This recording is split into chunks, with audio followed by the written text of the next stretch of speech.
We, the Catholic chiefs of Borena Diocese, together with the bishop, priests and leaders of the diocese, and in line with the renewal of the diocese, commit ourselves to grow as Christian chiefs.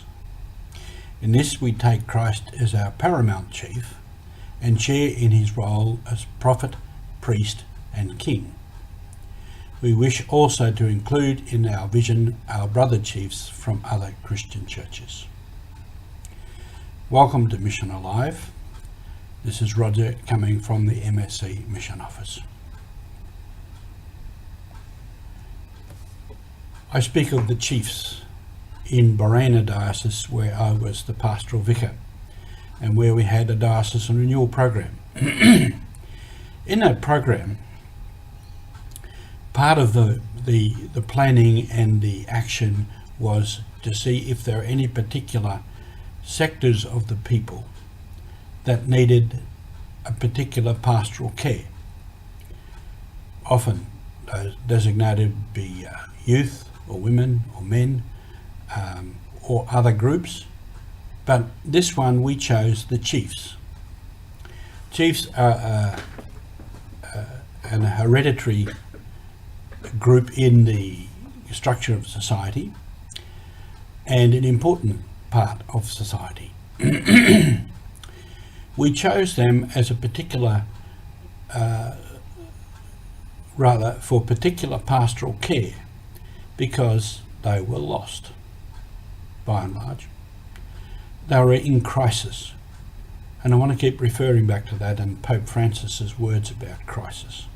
That if we're in a crisis, we have to work our way through it, for better or for worse. So these chiefs were in crisis, and when I met with a group of them and we tried to analyse their situation, they said, all our power has been taken away from us. The government, and in the first place it would have been the colonial government of the Australian administration, took away some of our power. They introduced village police, village courts and village magistrates. A lot of this work had been the work of the chief, to sort out problems and crimes within the community. The government took that on, and as well as the village police, of course, there was the national police force. They said too, the church took away some of our power when they introduced catechists into the villages.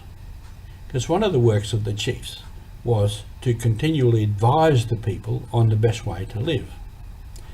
And often at night the chief would stand on his platform and give what was a sermon, or he would harangue the people, or he would give advice in a rather loud voice to all the people, particularly if there's current issues. And also, so those two things took away the chief's power.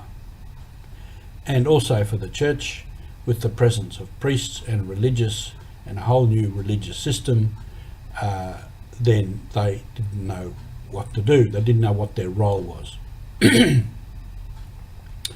I spoke previously of a chief who, on his platform, the women came and said to him, "You're the chief, you're the paramount chief. This Christmas, we don't want drinking and fighting and swearing in the village. We are tired of it. You're the chief, you have to do something." And eventually he did, and I told that story before. And months later I asked him, and he said, the people are happy, now they can sleep at night. So that was part of our work with the chiefs. And what we wanted to do with the chiefs was to get them to continually look into their role as chief. And we defined what that was with them and what were the current problems. And we were really wanting them to be Christians, because they were all baptised Christians, baptised Catholics are the ones that we worked with, and we wanted them to be Christian men, Christian leaders, to find their way to being a Christian chief and to stand up with their people and to build a better society. So this was a really big part of our mission there at the time. And I think we did a lot of good.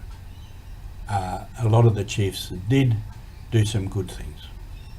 So this was part of our mission.